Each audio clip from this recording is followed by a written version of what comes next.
Dalam hal ini pidana bisa menyasar dua pihak, yaitu pihak yang diduga menentukan dan pihak yang menuduh secara tidak. Itu kalau satu aset aja misal kurang daftar sertifikat.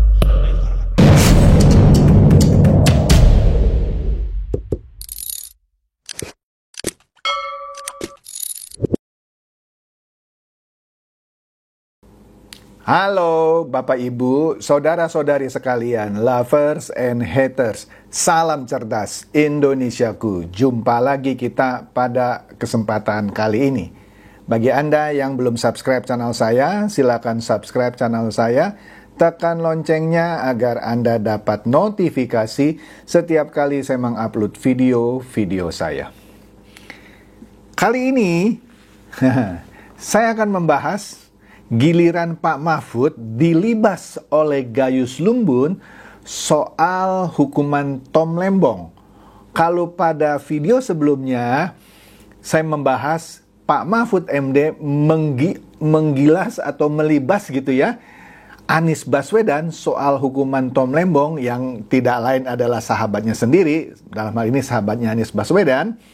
Waktu itu Pak Mahfud bilang, oh wajar lah kalau Tom Lembong dihukum, meskipun dia tidak memperkaya diri sendiri, tapi dia memperkaya pihak lain, dalam hal ini beberapa korporasi. Tapi Anies kan membela, biasalah temannya. Nah, tapi baru-baru ini tiba-tiba Pak Mahfud balik badan. Dia bilang, keputusan hakim atas hukuman Tom Lembong salah. Padahal sebelumnya dia bilang sudah benar. Tiba-tiba dia balik badan. Nah, saya kemarin dibully sama beberapa anak abah. Lu belum lihat tuh berita baru? Sudah, ini saya bahas nih. Soal Pak Mahfud yang balik badan, yang sekarang bilang hukuman atas Tom Lembong itu salah. Karena tidak ada mens rea. Mens rea itu adalah niat jahat. Nah, untuk itu dia dilibas oleh Gayus Lumbun. Lah, kok bisa dilibas? Kenapa? Padahal kan Gayus Lumbun orang PDIP. Pak Mahfud kan juga sebenarnya cawapres dari PDIP kan? Meskipun kalah gitu ya. Tapi dilibas sama Gayus Lumbun. Kenapa nih? Padahal Gayus Lumbun yang membela kasusnya Ganjar dan Mahfud MD, ya kan, ketika kalah Pilpres. Ini menarik kan? Oke, kita lihat nanti ya.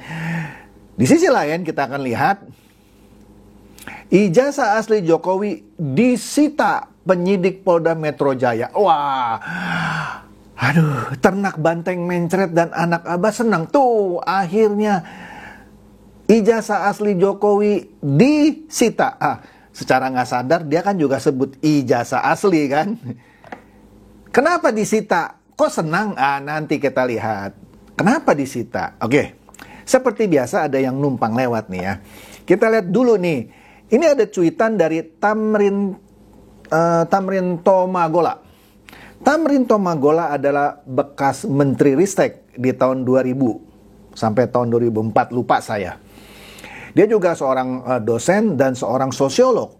Tapi cuitan-cuitannya di X gitu ya, selalu nyindir atau seperti memperlihatkan lah dia tidak suka sama Jokowi, sekaligus otomatis terhadap PSI yang baru-baru ini ketika dia ada satu acara Pak Jokowi berpidato di situnya. Di sini dia kasih karikatur, banteng itu lebih besar daripada gajah kecil tuh yang lagi nangis katanya. Ya, di situ dia kasih judul gajah kecil kelewat jumawa. Tapi disebut karikatur dari teman nih. Oke, kita lihat nih balasannya dari Aprilia. Aprilia bilang gajah, yang mana gajah itu kan sekarang dipakai sebagai lambang partai PSI yang baru. Lambangnya gajah. Tadi kan Tamrin Tomagala kan. Aduh, bukan Tomagala, Tomagola. Seperti meledek si gajah kecil. Di sini Aprilia bilang, gajah hidupnya lebih lama ketimbang banteng. Katanya nih ya soal binatang. Tapi ini ada yang lucu nih. Banteng bertahan 26 tahunan. Kalau banteng lahir tahun 1998, tahun 2024 kemarin harusnya sudah mati. Nah, dikasih tanda kutip. 2024 banteng babak belur. Ya, Anda ngerti ya maksudnya ya. tinggal nunggu matinya aja di 2029. Nah, itu sekarang dibalik, gajahnya itu lebih besar, bantengnya lebih kecil. Ya, namanya kan kreativitas netizen ya. Oke, lucu nih. Nah, Aprilia juga mencuit soal Abraham Samad yang terakhir bilang adili Jokowi, adili Jokowi. Nah, dia mengutip berita CNN Indonesia tertanggal 10 Juli 2018. Ketika itu, mantan ketua KPK ini, Abraham Samad, mengincar posisi cawapres Jokowi. Tapi sayangnya nggak kepilih dia. Yang kepilih kan Ma'ruf Amin ya. Jadi Aprilia bilang, dendam ke Sumad gegara nggak dipilih jadi cawapres sama Jokowi. Dan sampai sekarang jadi pengangguran. Nggak dikasih jabatan komisaris utama sih, ya kan? Makanya dendam. Contohnya ini, ya kan, dia teriak adili Jokowi, ya kan? Nah, Grace Sinsin mencuit rame-rame balik badan katanya sekarang ya. Apalagi jika nanti usai dan menang di pengadilan, Jokowi minta nama baiknya dipulihkan. Wah, balik badan dah sekarang ya. Mulai bilang, enggak, saya nggak begitu maksudnya. Ada di konten saya sebelumnya ya. Lucu. Nah, ini soal ijazah Jokowi ya. Ijazahnya mulai dari SMA sampai S1, sarjananya dari Fakultas Kehutanan UGM. Milik Pak Jokowi ini disita penyidik Polda Metro Jaya. Judulnya aja sudah menunjukkan ijazah asli SMA dan S1. Artinya ya asli. Udahlah, jangan didebat lagi. Orang dungu aja yang masih bilang palsu-palsu gitu ya. Loh, meskipun demikian, para anak-anak abah dan ternak banteng mencret bilang, tuh rasain, sekarang disita ijazahnya sama penyidik. Ya, dia nggak tahu maksudnya apa ini disita. Disita di sini konotasinya bukan negatif, positif. Maksudnya apa? Begini. Nah, karena sekarang sudah masuk fase penyidikan, maka tim penyidik dari Polda Metro Jaya melakukan penyitaan saat Jokowi menjalani pemeriksaan di Mapolresta Solo. Diperiksa Pak Jokowi. Kok Roy Suryo ngoceh, wah, menghadiri kongres PSI bisa mau diperiksa, mangkir. Nggak mangkir, itu dia datang di Mapolresta Solo. Dikatakan lagi ya bahwa Pak Jokowi menyatakan kepada awak media di Solo ya, Rabu lalu ya. Rabu kapan? Kemarin ya. Dia katanya, sudah dilakukan tadi penyitaan ijazah asli S1 dan SMA. Ya kan? Tadi juga bersama-sama dengan saksi-saksi lain yang diperiksa ada 10. Plus saya berarti ada 11 saksi. Wih, mantap ini. Sudah 10 saksi plus Jokowi ada 11 yang diperiksa ya. Ya, dia diperiksa berkaitan dengan aduannya yang dibuat di Mapolda Metro Jaya. Ya, dia minta diperiksa di Mapolresta Solo ya. Waduh, mantap nih ya. Jadi kuasa hukum Pak Jokowi, Yakub Hasibuan, menuturkan penyitaan ijazah SMA dan S1 milik Jokowi ini dalam rangka pembuktian dan penyidikan. Jadi bukan negatif, justru positif karena mendukung penyidikan. Untuk apa? Untuk pembuktian. Maksudnya apa? Begini ya. Mereka welcome. Oh ya, kasih aja nih sita. Nah, sita bukan artinya tidak dikembalikan, nanti disita untuk nanti sebagai alat pembuktian di pengadilan ya. Jadi mereka dalam hal ini pihak Pak Jokowi siap dan welcome karena itu dalam rangka pemenuhan dan dalam rangka investigasi penyelidikan, kata Yakub ya. Jadi ijazah asli Jokowi ini nanti akan ditunjukkan di pengadilan. Jadi sabar katanya ya. Kan masih banyak orang yang bilang tunjukin nanti di pengadilan ya. Kan ini sudah resmi disita dan nanti akan jalan masuk persidangan akan ditunjukkan. Jadi tunggu saja tanggal mainnya. Mantap.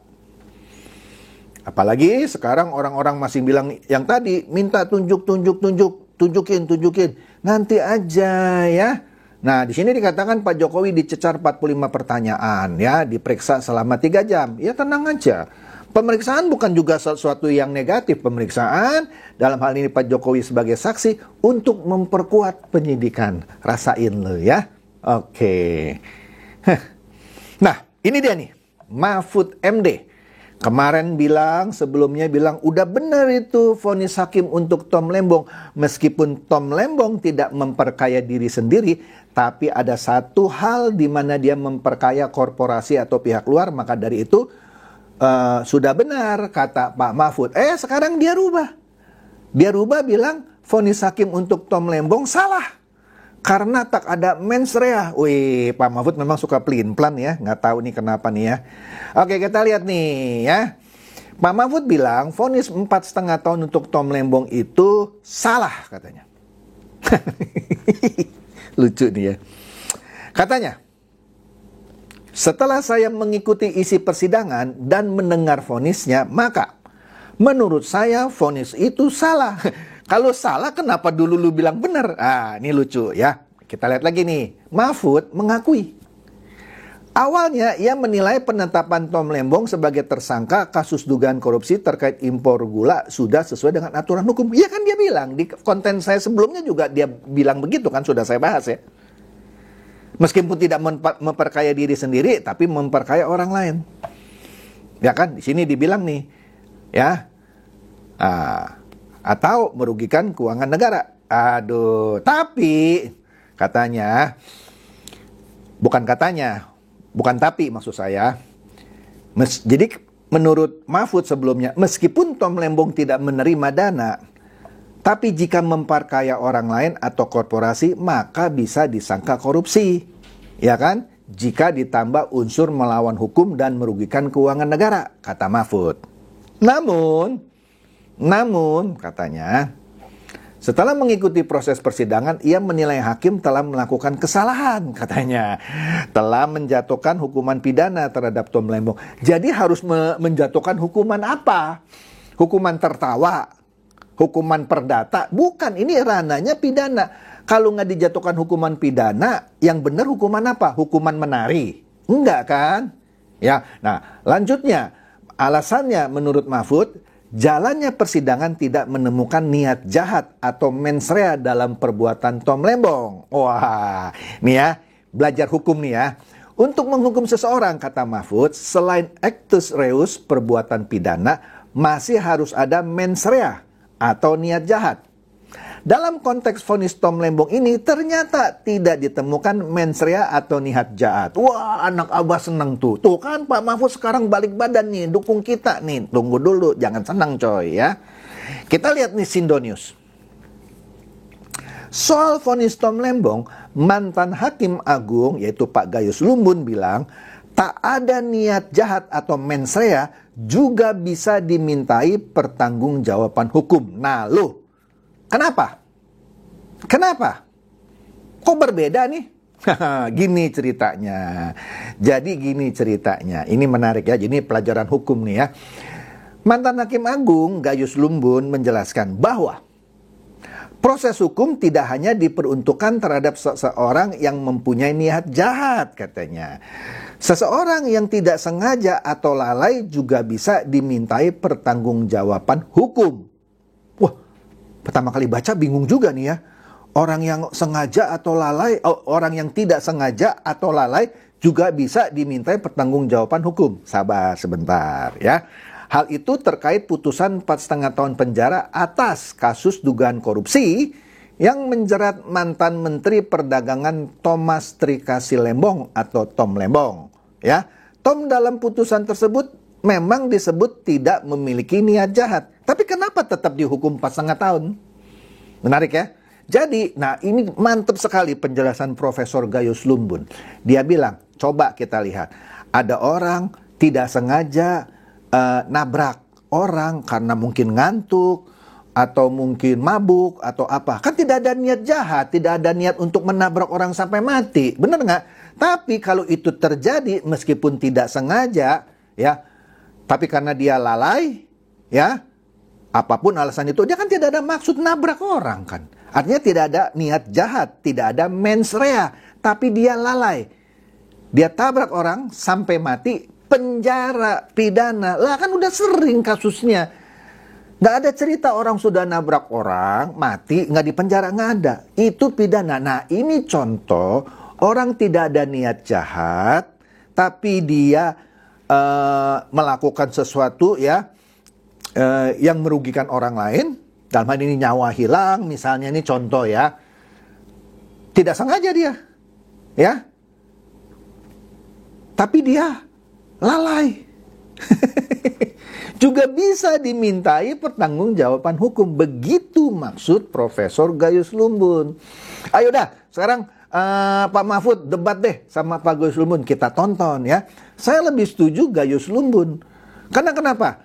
Satu unsur sudah dipenuhi meskipun dia tidak memperkaya diri sendiri. Tetapi dia memperkaya pihak lain. Dalam hal ini ada 8 korporasi. Nah, meskipun tidak ada niat jahat atau mens rea seperti yang diucapkan oleh dalam putusan hukum, tapi meskipun dia tidak sengaja ya, atau dia tidak punya niat jahat, tapi dia lalai dalam melakukan tugasnya sebagai menteri, kira-kira begitu maksudnya. Maka dia tetap bisa dihukum. Oke, jadi mulai cerdas semuanya ya. Jadi begitu ya, para anak Abah, mohon maklum ya. Kasihan juga sih memang temannya Abah ini dihukum ya, tapi terimalah ya. Itu saja dari saya, semoga ini mencerdaskan dan mencerahkan Anda semua. Silakan share video saya ini kepada teman-teman, sahabat atau kerabat supaya mereka tambah cerdas dan tercerahkan. Seperti biasa, terima kasih.